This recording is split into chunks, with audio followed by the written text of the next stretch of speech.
I'm alive. I don't know about you. Okay, are we ready? Good evening. Welcome to the January 2024 meeting of the Merrimack Valley School Board. We'll begin with a roll call. Perfect. Celia Bonnecker. Here. Peggy Jones Blanchard. Here. Tracy Bricky. Here. Sally Hirsch Dickinson. Here. Jessica Wheeler Russell. Here. Laura Vincent. Here. Eric Hansen. Here. Daniel York. Here. Owen Harrington. Here. Lauren Martin. Here. Melissa Muzzy. Here. Thank you. Will you join me in the Pledge of Allegiance? I pledge allegiance To the flag of the United States of America and to the republic for which it stands, one nation, under God, indivisible, with liberty and justice for all. Could I please have a motion to accept the minutes of the previous meeting? So moved. Is there a second? I'll second it. Questions, corrections, comments? Sally? All right, just a couple. In item 7, line 1, for the sake of consistency, I would capitalize Finance Committee. And in line 2, I would drop a period after the date 11/27/23 and then capitalize the T in those. In items 10 and 14, again, for consistency, I would add my last name. It just says Sally.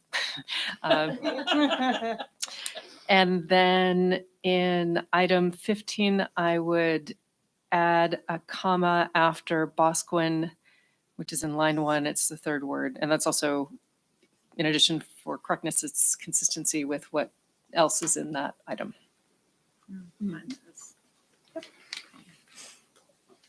Anything else? Anybody else? All those in favor of accepting the minutes as corrected, say aye. Aye. Opposed? Motion carries. I will now open the floor to public comment on items that are on the agenda. Is there anybody who wishes to comment? Can you give Bill the...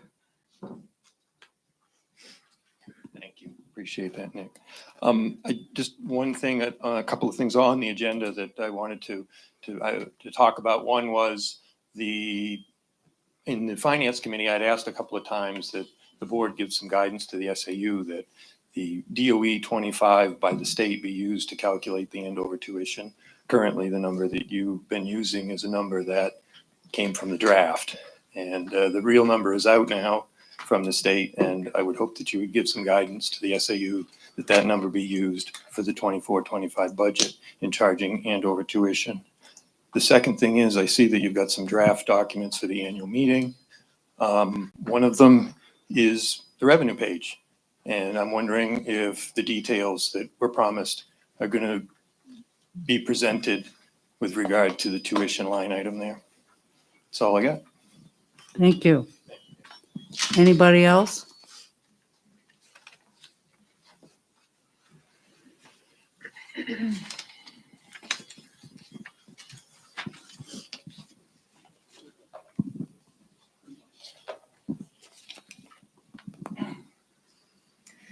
Hi, we're from the Select Board of the Town of Boscawen, and we're here to ask you to consider that November 5th is our national elections. It will be largely attended this year because it's so contentious. And we would hope that the school would consider in its calendar, which you're voting on tonight, to allow November 5th, Election Day, to be a day where students engage in civic responsibility along with their parents and close the school so that the towns and communities that have need of that location for voting for thousands of people are allowed to use that location. September 10th, that's a little loud. September 10th wouldn't hurt either. That's a state primary. Right now, for the federal primary, we're trying to squeeze everybody into the public library, which is already going to be a challenge. So we're just trying to make sure that these dates are on the docket for the calendar so that we can allow our voters the proper space to vote. Thank you. And We are aware of the generosity that the school district has shown in the past, understanding the town of Bosquen has no other public space in which to do voting. And we are aware that you've been very generous with the town of Concord or Pennacook, it's part of Concord, in allowing them to use the high school for voting. So we will hope you give due consideration to Bosquen and really, we have no choice. We don't have any Bull Meadow to vote in. We don't have any other structure to carry out our voting, and we do expect over 2,000 people to come out and vote. That's it from us. Thank you. Thank you. Anybody else? Okay. SAU report on MV Business and Finance, Hillary?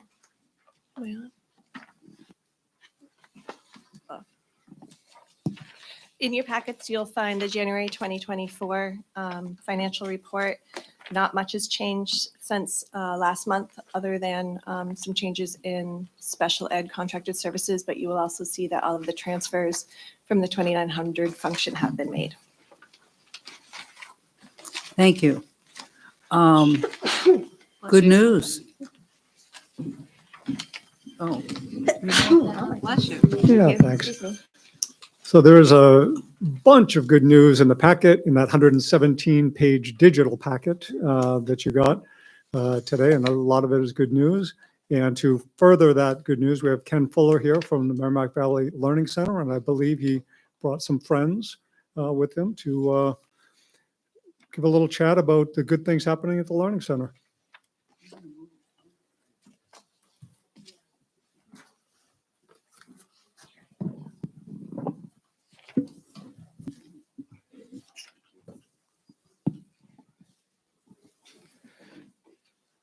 Hello, I'm Ken Fuller. I am the administrator at the Merrimack Valley Learning Center, which, if you don't know, is an alternative high school, middle school on Washington Street. This is my 6th year there, and we've been doing a lot of great things. Some of them go unnoticed, and some of them are being noticed. But I'll give a little spiel on my piece of things, and then I have 2 students who would like to speak to their experience at the Learning Center. Up at the front is just a poster board that one of our paraeducators made of all the different things that we've been doing. A lot of it's middle school, but there's some other pictures in there too of the high schoolers and some of the things that they're doing there as well. So one of the big things this year was that we added the Merrimack Valley Learning Center Food Bank. We have worked with New Hampshire Food Bank, and we started it at the very end of August. And we didn't expect it to grow quite as quickly as it is and has. But as you can see, we had 304 people served in September, 337 in October, 241 in November, and 107 in December, which is pretty big. Mary Paradise used to have an office where it was located, and she has since moved or otherwise been kicked out so that we can expand. She was okay with it, but because we just realized that the need for it has grown tremendously in the district. So it's been great. The counselors have come over and utilized it to take food back to families, but typically the families are reaching out to the counselors. Counselors then connect them with us at the Learning Center, and then we take it from there. We meet up with them after school. We can meet up with them during school hours, on weekends, but it's been great so far. We've also had $3,250 in donations to the program. That's just people dropping checks off to us, mailing them in. Merrimack County Savings Bank just reached out and asked what they could do. And dropped a check for $1,500 to us. Some anonymous donors, one dropped a check for $1,000. It's been great. The community has been great with it. And that money will be used to buy and purchase new shelves so that we can store more food for families in need. The next one was a holiday toy donation drive. This just kind of took off. Really wasn't my plan with it, but it kind of blew up quickly. I was contacted by Brianna Mullen, who is a Loudon parent. I've coached both of her boys in soccer, and she said, "Hey, they got some toys down here in Manchester they're looking to get rid of. Can you get a van down here to pick them up?" So I went down with one van, picked up a load, and I thought this would be great. I can take them back. We can hand them out to some of the elementary schools. She then called me later on that day and said, "Can you come back for another couple pickups?" And I said, "Yeah." So I contacted some friends and said, "Hey, it's only going to take us an hour, I promise." She's got 4 more truckfuls. And then when I got there, I said, "Ma'am, this is about 4 U-Hauls full." And she said, "I don't think so." And I said, "No, I'm pretty sure." So contacted some other people. And in the end, I was able to borrow Shaker Road's 18-passenger bus from a friend who drove it. And we filled that, 2 pickups and 6 SUVs. And that's what our gym looked like after working till 11:30 that night with different staff members who donated their time. The next morning, we opened it up at 9, and people were there at about 7:45 waiting. And like the numbers, we just asked families for the amount of kids that they were taking for, and in the end, we were able to send out 301. For 301 students were serviced with the gifts from that. So that was pretty cool. It was our first time doing it, so we've learned a lot of things from it, and hopefully next year it'll be bigger and better, and hopefully come together in about a week span instead of 12 hours. So that's our hope. So who are the students at MVLC? So these slides were made by one of our middle school students. So he put these together over the last week or so. But he did a great job on it and was very excited to share it. But definitely students who are hard workers, kind, and like to work together and not give up. What makes up the MVLC team? Again, students and staff work together to make MVLC a place where students want to be. And the caring staff and the boys here will talk about the staff and the things that they have going on there. Most importantly, we have fun. So again, when good choices are made, then we definitely have a lot of fun with the kids. And I'll leave this up here. This is from the 8th grade student who couldn't be here tonight. He wanted to kind of give his spiel on what he feels about the Learning Center. And then I have 2 students who will talk about their experience. First one is Jason Lassard. Thank you. Hi, my name is Jason Lassard, and I'm an 8th grade student at the Merrimack Valley Learning Center. I've been a student at the Learning Center since October of 2022. During my time at the Learning Center, it has made a huge impact on my life in a positive way. It has taught me to be a better person and to have a better behavior.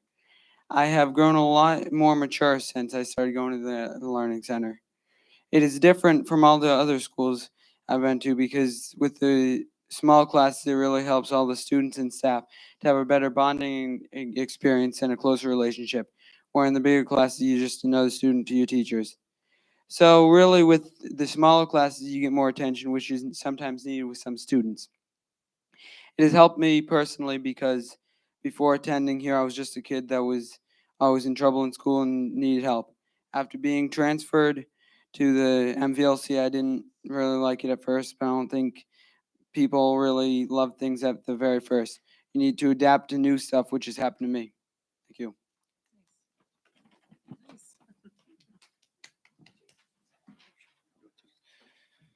Hello, my name is Sean Payment.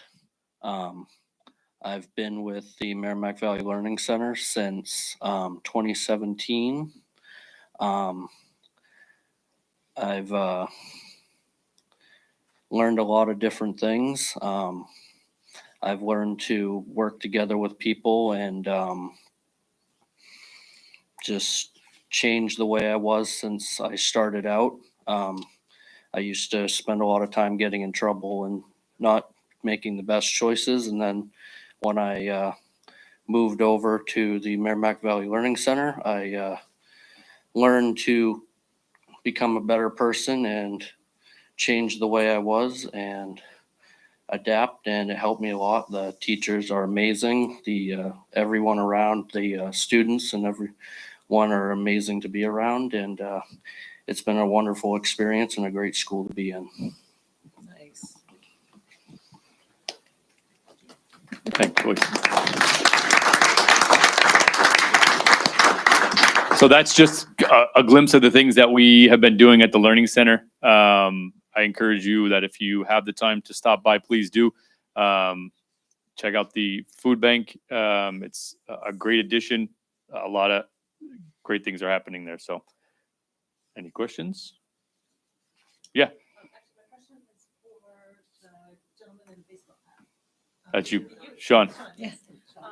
So I noticed that you're wearing a CRTC shirt. Are you in the auto technology program? Yes, I am. So my question is, how has what you learned at the Learning Center helped you at CRTC? It's helped me adapt. I work a lot better with other people. I'm good at working in group environments and being in a bigger situation, a bigger setting, and helps me learn a lot on what I'm doing and not to misbehave and such. And I just learning a lot. That's awesome. Great, thank you. Thanks. All right. Thank you. Thank you.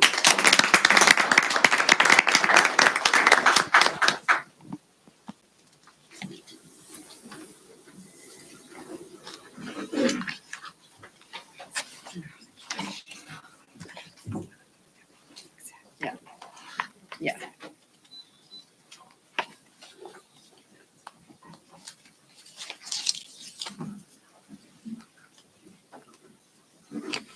Okay.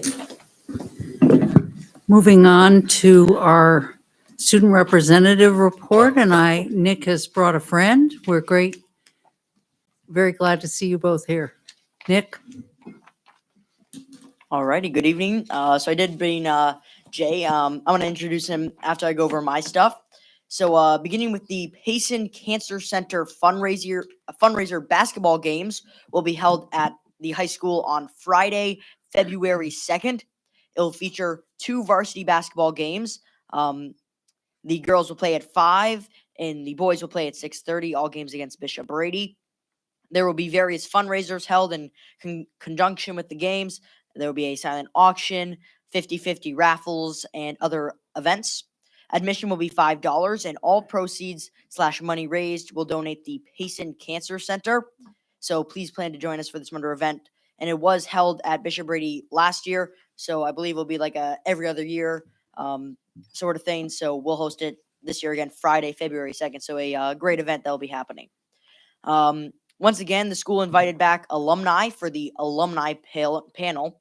It was a well-attended event, and everyone enjoyed it. Getting to the Y. So 11 students participated in training for Getting to the Y. This project, in coordination with some of our community partners, including Granite United Way and Up for Learning, entails students examining data on behaviors related to health and mental health. So it identifies a concern of the area, and the students then design a outreach project to make a positive impact in our school. FBLA, Future Business Leaders of America, on November 10th and 11th, the 4 chapter officers, Jada Combs, Jules Gurdon, Addie Kimball, and Cassidy Landcourse, attended the National Fall Leadership Conference in Providence, Rhode Island. They attended workshops on leadership, college, personal finance, and more. Networking with 400 students from around the country was one of the highlights from the trip. They've been using what they learned to enhance our programming here at the high school. This Wednesday during Networks, the school will be welcoming 2 New Hampshire state representatives. This will be a great way for students to learn about their jobs. Students also have the opportunity to go on a field trip to Civics and Civility event this Thursday. This exciting 3-hour event will take place live in New Hampshire and be streamed around the nation. So pretty much it's going over the New Hampshire primary, one of the world's premier political events. It can be experienced by students from around the country. But we have some students going right down there in Concord to participate in it. So the students will hear candidates express their opinions on why America's young people should care about their candidacy, about participating in the process of electing the next president of the United States. So a pretty cool event that's happening that some of our students in civics classes and any student really in the school were able to attend and are going to be able to attend. So we have some New Year's jokes to kick off this new year. So what do snowmen like to do on New Year's Eve? Chill out. And then, what New Year's resolution should a basketball player never make? To travel more. So, next will be Jay McPherson, an 8th grader. Something I have been wanting to do and I would like to do in the future is bring in 8th graders and different middle schoolers to kind of go over some of the stuff happening at the middle school. I think it's a great way to get them more involved in what's happening with the school. So here's Jay. Hello, I'm Jay McPherson. I'm an 8th grader at MVS. I'm at the middle school. So a couple of things that have happened. The week before Christmas, we had a Spirit Week just for the kids to have some fun. And then on December 14th, we had the National Junior Honor Society inductions, which inducted the new members. And then on December 6th, we had the winter concerts with the 6th grade band and the 7th and 8th grade band, also the jazz band. And then later in this month, the 8th grade will be picking their classes for high school. And then Unified Basketball has their first game on this Thursday. And then the spelling bee is on the 12th. And then the same week as Spirit Week, we had an hour of code, which just taught kids to code and see if they liked it. So that's all I have. Thank you, Jay. Thank you very much, both of you. Appreciate it. Committee reports. We'll start with finance. Excuse me, sorry. So we had two finance, well, no, that's not true. We had one finance committee meeting after our last board meeting, but we did have in your packet are the December 4th committee minutes that happened before the board meeting. And then on December 11th, so we met with Mary on December 4th, and then we met with Fred the committee met with Fred on December 11th to talk about some of the needs. There was some questions about some of the funds he was asking for. And he went over everything, as you can see in the minutes. We discussed moving the budget forward. We felt that we had done our due diligence and looked at everything we could. And Lauren moved the budget forward. It's not a correction to the minutes of the meeting so much as, anyway. Lauren made a motion to bring the budget $48,294,406 to your attention for voting this meeting. There was actually, when I was talking with Hillary, there's actually a line in there. Do you remember what line it is? I'm saying it up right now. I believe it was 152. 152, line number 152. For some reason, that $3,700 line that cell did not figure into the budget for some reason. So the 152. 144. I lied. 144. And so the actual proposed budget is $48,298,106.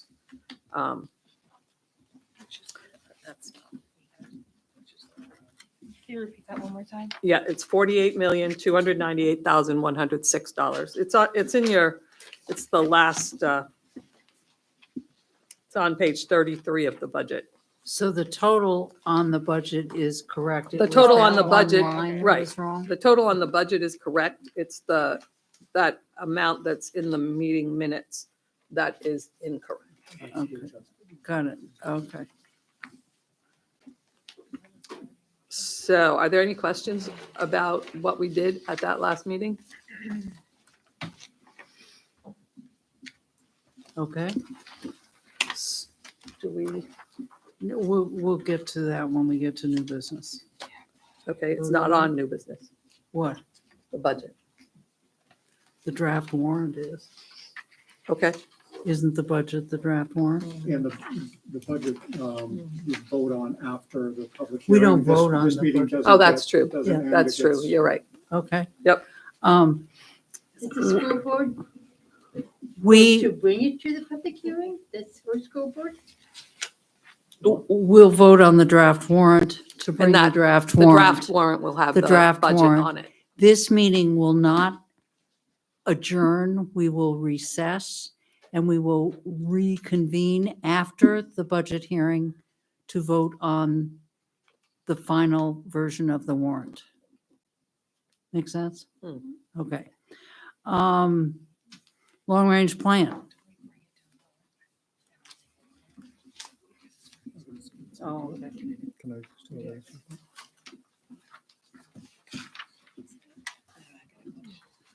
We had a long-range plan meeting on December 11th, and really was just reviewing the previous long-range plan and the progress that was made, and outline the goals for 23-24, which the focus on transitions is still there, and promotion and engagement of Merrimack Valley School District and business partnerships. So that was the main push behind the long-range plan.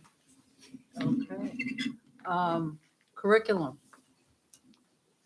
Are you reporting on anything? Actually, I think Randy was going to, I was not at that meeting. Okay. Oh, Mic that's again? right. I remember. Yeah.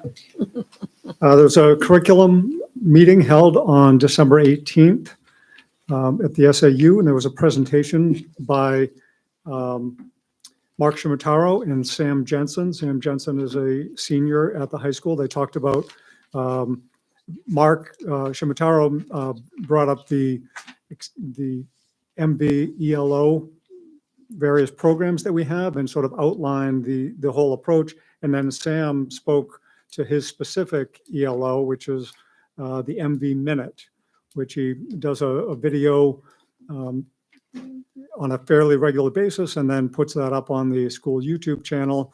And he talked about how this really helped sort of push him towards the major that he wanted to follow in college. So it was very impactful to have, the kid talking about how doing this one ELO really helped them sort of shape what they wanted to do in college and what they wanted to pursue.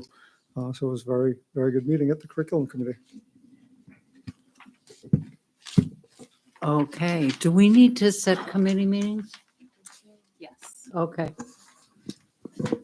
We need to schedule a time for policy. We have several policies that we are working on. Could we meet January 22nd at 5:30 for policy? I'm free. I am free. That works for me too. Okay, terrific. In regards to curriculum, I had hoped that we were going to have an ELA presentation for the curriculum committee this month. We had some bad weather in December that delayed the committee work. So my suggestion is the curriculum committee meet in February for us to hear from the ELA curriculum committee in regards to their ongoing work. Okay. So we'll set that meeting at our next meeting? That was what I was thinking. Okay. Does that Okay. work? And Sally, were you able to do the 22nd? Okay. Thank you. Any other committees? Okay. Moving along, there doesn't seem to be any old business, so new business. Draft warrant article for the 2024 annual meeting. Who's talking to that?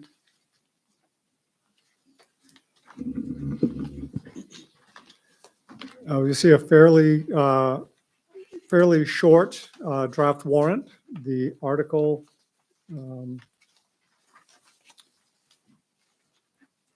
has both the corrected amount, so that's in Article 3, and Article 4 has the CBA with the MVAA.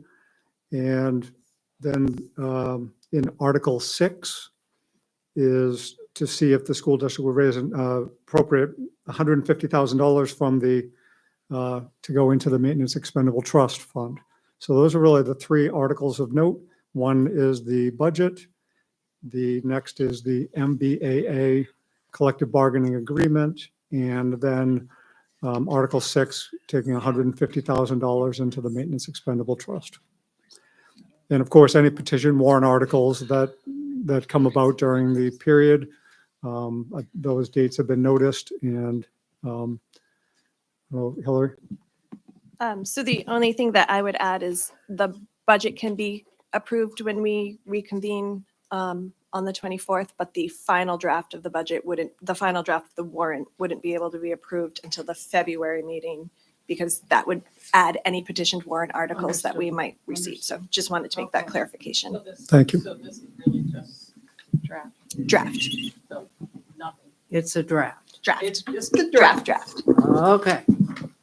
Any questions on that? Celie, can I Yeah. just drop in some hyphens into the draft?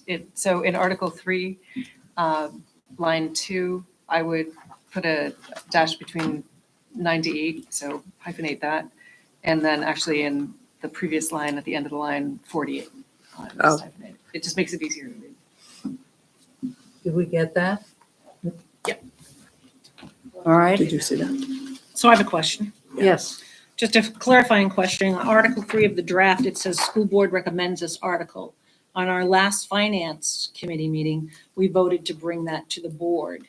So in my mind, the board hasn't approved that article yet. But we say that the draft board recommends this article. And also on Article 6, there has been no motion to approve that article. So I'm just, for clarification purposes, I'm wondering why that Sure. verbiage is there. So if that were to change after either the January 24th meeting, or if that would be something that was voted against on the February meeting, that version would be updated. This is just the draft. It's just typically the standard language we always move forward with the school board supports. Okay.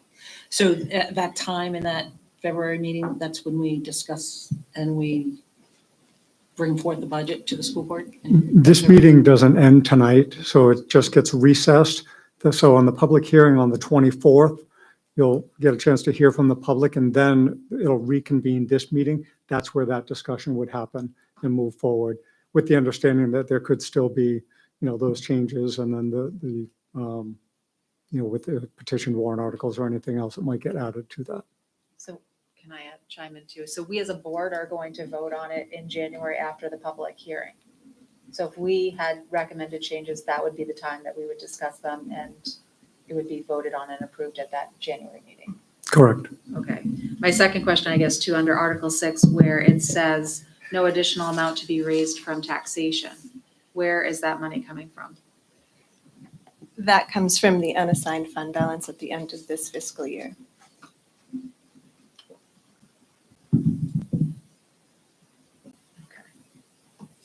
Thank you. Are we clear? I think All so. set? I think so. Okay, good. Is moved.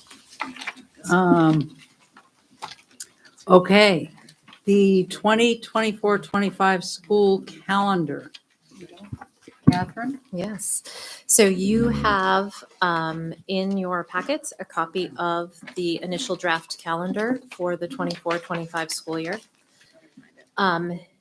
Something to keep in mind when we develop these calendars, we have to ensure that we are closely aligned with our regional technical centers based on recent legislation, and we are in fact in line with those expectations with this calendar. This calendar has been shared with both the administrators as well as the MVEA and given an opportunity to provide feedback. They were supportive of this calendar. Since that time, we have had the Boscawen selectmen come forward asking for us to consider how we could accommodate their use of the Boscawen Elementary School to support voting in that town. I think most urgently for that November 5th date. And so we have some suggestions for the board to consider. And while this is on the agenda for tonight, we don't necessarily have to vote on the calendar tonight. It is something we can take time to consider if that's what we choose. So one potential option would be for Boscawen Elementary School to be remote on November 5th. So students would have the opportunity to learn remotely on that day. Faculty would be expected to be in the building during their contracted hours to deliver that remote instruction during that time. I think we would benefit from some feedback from our families if that were something that we were looking to consider. And we could potentially send out a survey if that was an option that we wanted to explore. An alternative would be that we could also close schools on that day, November 5th, all schools, and bump the calendar back a day. So meaning our final day, if we were to do that, would be for students June 12th and for faculty the 13th, barring weather. Yeah. So I have a question. Sure. I'm full of them tonight. So what does that look like going out polling the Boscawen residents to see if the remote day would fly with them?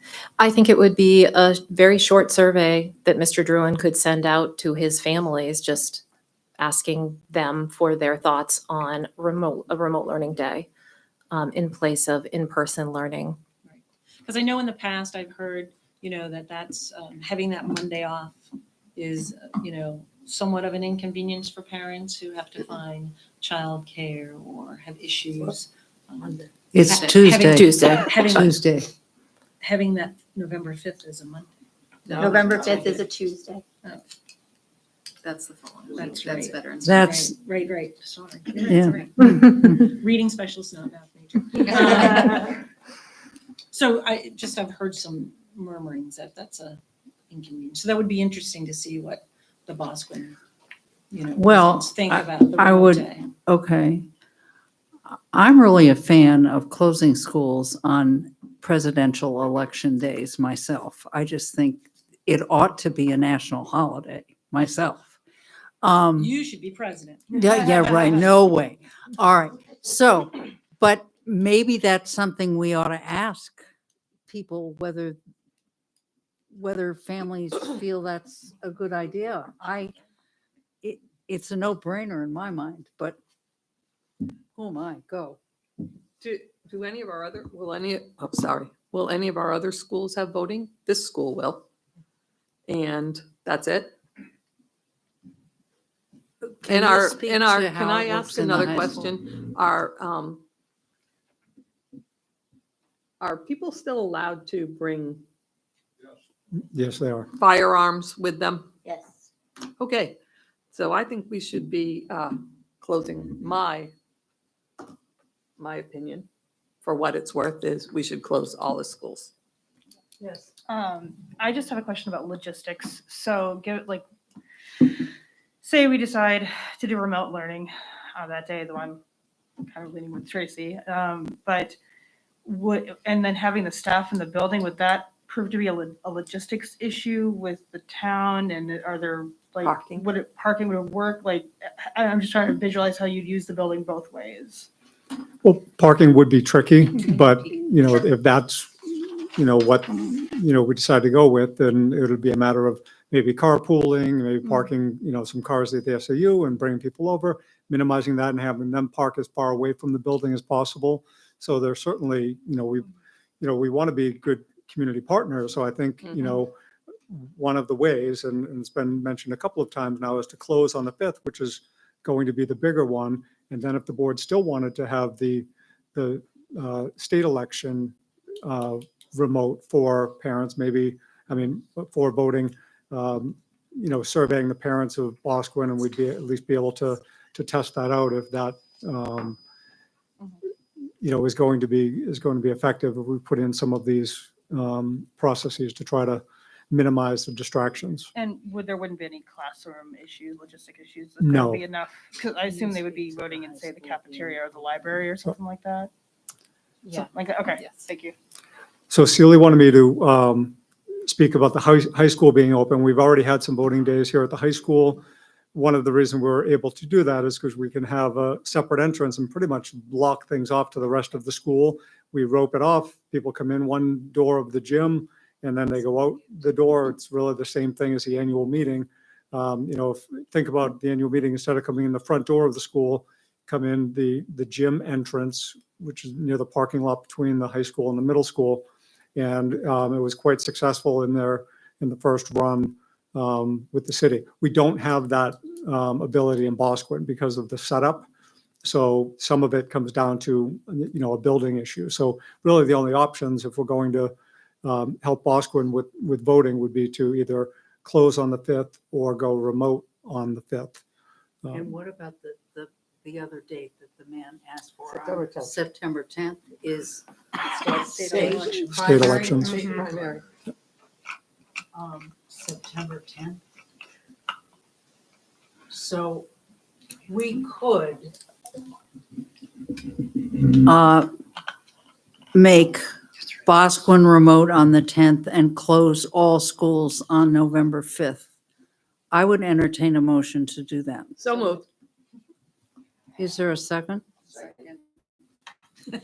Any discussion? If I can Yes, step in for please. discussion or vote. I do think because of some of the pushback we had from parents about remote days for this, it might be worth it. If you want to approve one tonight, that's fine.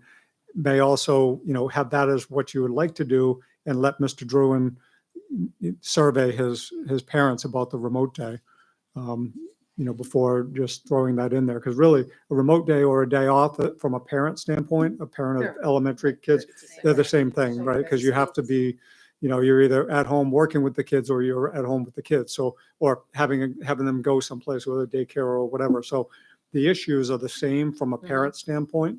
And it'd be interesting, maybe the parents would be fine with that, but, it might be interesting. Yeah.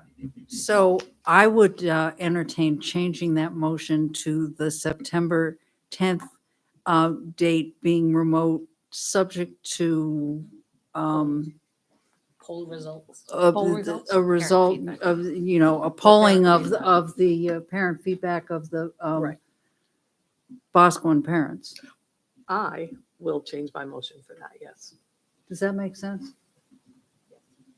So what is the motion currently? So Tracy Bricky motion to close all schools on November 5th and remote learning at BES, subject to polling of the BES parent community with results following. And a second by Melissa. Any questions? Anybody? Yes. Yeah, I'm just wondering why we wouldn't just hold off until February after we get the information to have a vote instead of doing it potentially twice? Like, is there a rush to do it like right now, or can we wait until February to do this vote? I think that's what the motion is. Oh, I misunderstood it. I thought it was we vote By saying now. pending the motion, you guys have to weigh that, because if it's 51-49, you guys have to decide, right? Yeah. Whether that's enough of a majority. So I think this is the calendar, but we want to wait and see the results. I think that's. Okay. On Okay. both days. So we're Oh, not voting. so are we polling, are you saying we're polling for the November 5th the as 10th. well? For the No, 10th. just for the Just September 10th. November 5th is a given. So maybe we can vote on November 5th separately tonight, make it official. What do you want to do?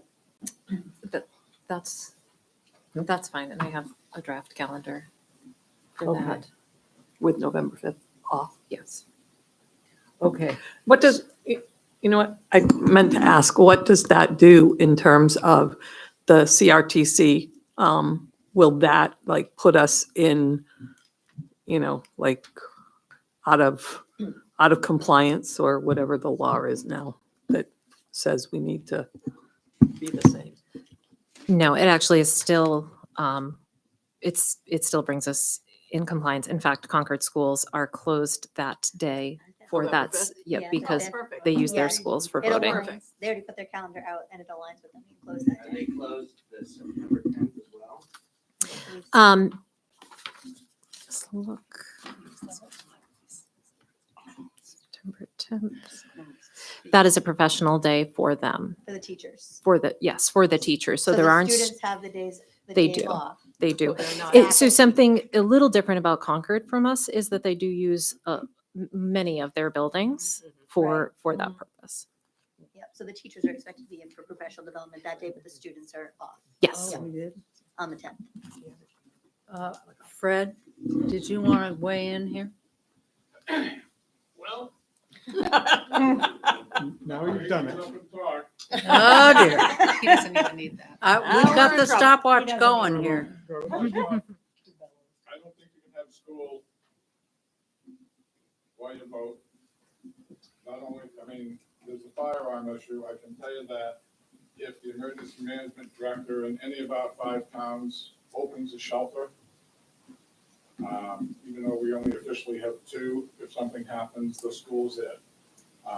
There's no school. That's already been agreed upon from the board. Because of the firearm issue, I think is the biggest issue.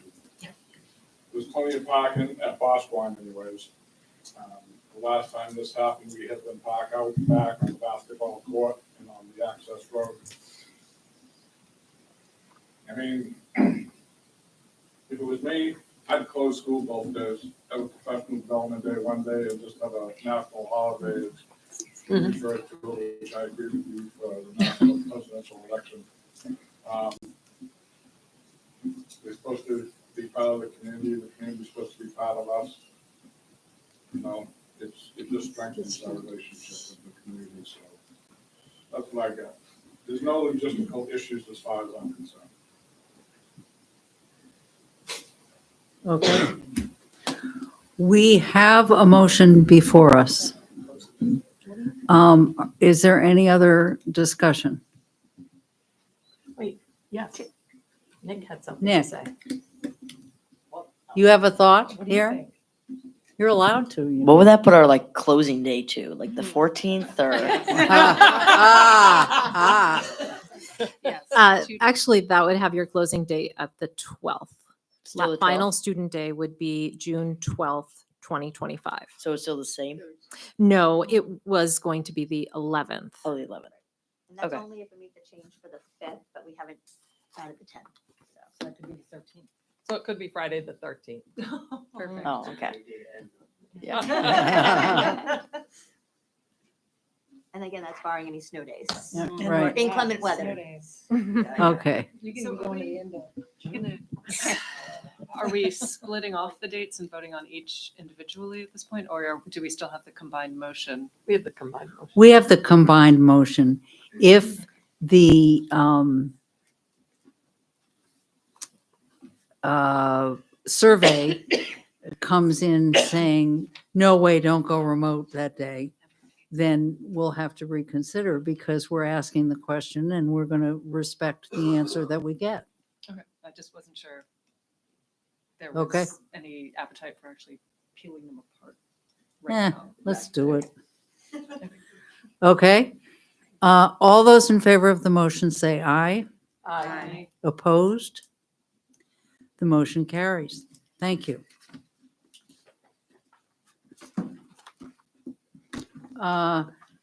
Manifest and journal entries. You have all seen them electronically.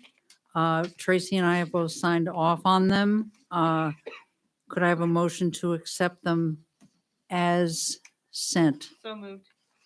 Is there a second? I'll second. Moved and seconded. Any questions, comments?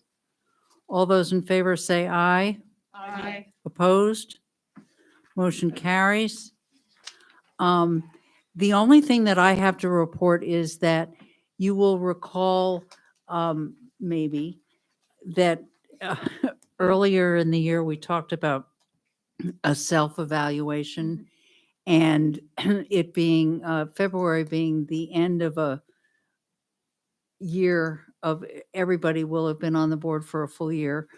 We, between now and the February meeting, you will get an email from Randy with this survey, which is much shorter. It's like 5 questions. And I urge you all to take time to answer it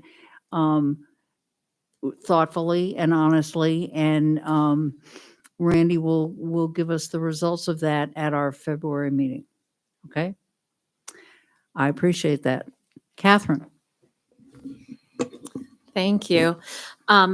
Before I jump in my report, I do just want to highlight something that I heard Ken Fuller mention earlier. He kind of glossed over it. But when he was talking about those toy donations that we received, Ken really went way above and beyond to ensure that we got all of those items here. When he talked about staying to 11:30 at night, that was the Friday, the last Friday before vacation, that he and his staff were doing that. And I think that's just pretty remarkable. And then to know that he was in there the next day, along with a few other people, and his family, to make that happen for our students, I just think that he kind of passed over that pretty quickly. And I just want to make sure that's recognized.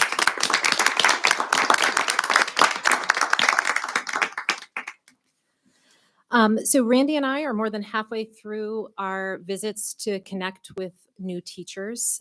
We have 34 new hires in Merrimack Valley in the professional roles, and that's across 8 different buildings. So for me, I think this may have been the most positive experience that I've had so far in this role. It's pretty amazing when you hear what these individuals have to say, and it's unanimous. And I know that Randy has all kinds of creative words for this, but Pam Hill is just exceptional at what she does. She is our teacher mentor, and that title doesn't even begin to encompass what she does for our community. Beyond the encouragement and support that she's providing, she has weekly communications with all of these individuals, monthly meetings. Something we heard over and over is, I had a bad day, I shot her a text, and next thing I know, she's standing right there in my classroom. And the result of that is that what we're hearing over and over again is that our new hires feel supported, and by their administration as well as Pam. They feel valued and they're energized in their roles, and we know that benefits our students. And I don't think that I can emphasize enough how critical Pam's role is, given the current climate and the teacher shortage that we have. So I just really wanted to highlight what a positive experience that has been, and I look forward to finishing those up the remainder of this month. So thank you. All right. So I had the opportunity with the U.S. Department of Education Office of Ed Technology to be on an educator roundtable. And there were educators from around the country. I was lucky enough to be the New Hampshire representative to talk about AI and its impact on education, as well as what, some future things that it might hold, and our approaches to dealing with things around artificial intelligence. And it was a very, very interesting process to be part of, and learned a lot from the folks that were in my roundtable session. And they did a number of them to try to get folks from across the country. In my particular group, there were 9 or 10 of us, and our group was sort of unique the way that they kind of signed up for a time slot, and we all were systems leaders or directors of schools. So it was, they were pretty excited. The people, if you can imagine, people from the Office of Ed Technology being excited, pretty pumped up about the fact that they had that, and they kind of tailored some of their questions for that. So it was a very interesting process again, and just happy to be part of that. So that was great. So Celia mentioned the school board self-evaluation tool. You may remember there were 5 different categories, and there were a few different things in each one. I'll make it as painless as possible, break them down by category, and then it's really just going to be, I believe it's it's 1 page, and it has fully achieved, mostly achieved, partially achieved, or don't know or unsure. The 5 categories are policy, long-range planning, relationship with the superintendent, communication with the public, and effective board meetings. So those are the categories that, that you'll be responding to. Will there be opportunity for like expanded comment? Yeah. In addition to the text? Yep. So I'll see, as I'm working up the survey, to either put a comment box for each one or just down bottom for your general comments to that. So we'll have a couple of different things. I think we can have that summary data and maybe tease out some of the comments that might, lead the board to have, deeper discussions about some of those points, particularly if we see a comment come up more than once in that. So. And again, I want to keep on talking about it, but the toy drive that Ken did, I mean, this was pulled together very much in the 11th hour. I got a call from Ken at 6:30 on Friday night, and then, luckily he let me hang out the next morning. I got there, and he was there till 11:30 getting things all spread out. And I don't know if the pictures quite did it justice, but there were just mounds of toys, and the heartwarming stories, helping people carrying things out to their vehicle, and them, a grandparent, this one gentleman that I was helping out, was tears in his eyes saying, "Thank you. I have 5 grandkids that I am now in charge of and watching, and I didn't know what we were going to tell them on Christmas morning." And I mean, you get goosebumps and just, you head back in, and, Ken could have said, "Oh, I was here till, 11:30 and I got," what he was talking about from the second I walked in was, "This is how we're going to do it better and bigger and everything the next year." He goes, "We're going to do this weeks in advance. The kids are going to be the ones doing it. We're going to do this and we're going to do that." So it really, like, the whole experience, and I can't say enough, as Catherine was saying, about it was Ken and his family and a couple of staff members, and it was just such a good feeling event. And to be able to help, like you said, 301 students that were shopped for, as they were keeping track. I mean, it was like I'm leaving cars going like this, going, for crying out loud, I'm just trying to carry these things to the vehicle, but really, just so, again, Ken, thank you. This Thursday, Catherine and I will be joined by Mr. Nick down at the end of the table, the voice of the Valley, and we're going to let him spread his voice a little bit bigger. We're going to be presenting at the state board meeting. So at the state board has an allotted time for the New Hampshire School Administrator Association regions, and we jump in at any chance that we can get to spread the good news and the good word about what we're doing here. And Nick's going to talk about his experience on the school board. I think even this new thing that was entirely Nick's idea to, hey, how about if I get middle school? So he brought Jay here with him tonight, and that was all Nick. So he's going to talk about that, and he's also going to talk about the true ELO that he's doing. So I think going to really sort of encompass that all together. So yeah. Great. So I'm looking forward to that. A true ELO. Yes. Okay. Topics for the next board meeting, anyone? Well, we've been discussing the survey results. Yes. Okay. We don't really need to put that on Okay. Anyone else? the calendar. Calendar, we'll be back on it too, yeah. Yes, we'll hope that Mr. Druin can get a feedback from his parents by then too. Okay. All right. I will open the floor to public comment.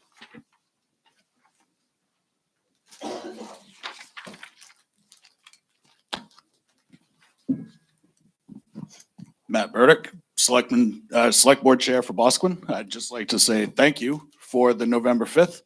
And hopefully for September 10th, we might be able to finagle a little something to help the Bosquen parents. We'll put it on our agenda to potentially have a Parks and Rec program that could help facilitate that a little easier. Still has to be discussed, but we'll see what we can do too. So if you can get me that information, I'll have Mr. Druin hold off on sending the survey if that's something you think you can have a pretty quick turnaround on. Absolutely. We'll talk about it this week. Excellent. Thank you. Beautiful.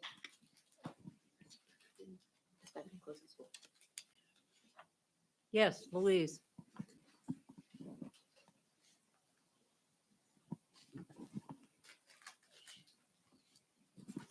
Thank you for hearing me. I'm here tonight to talk about money, my favorite subject.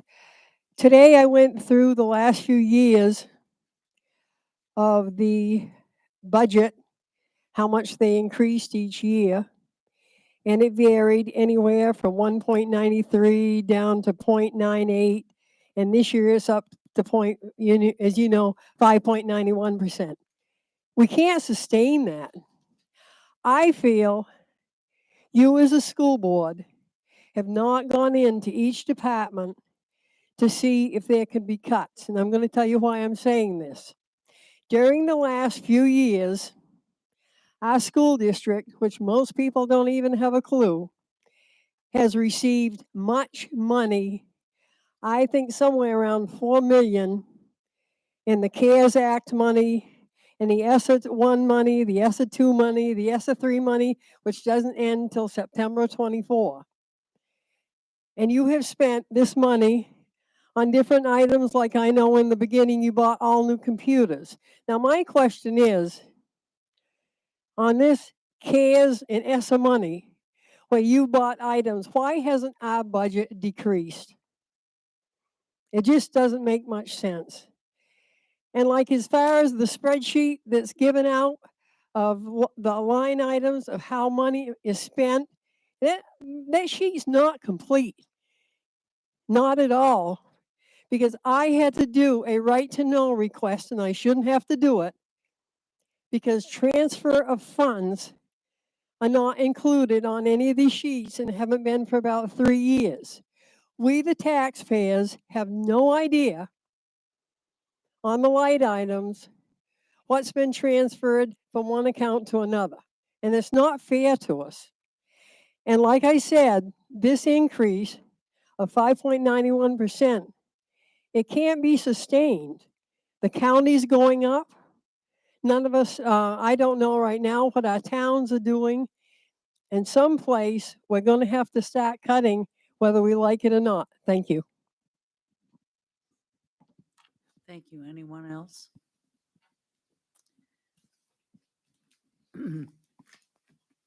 Okay, could I have a motion to go into non-public session under RSA 91A 32B and C? So moved. I'll second it.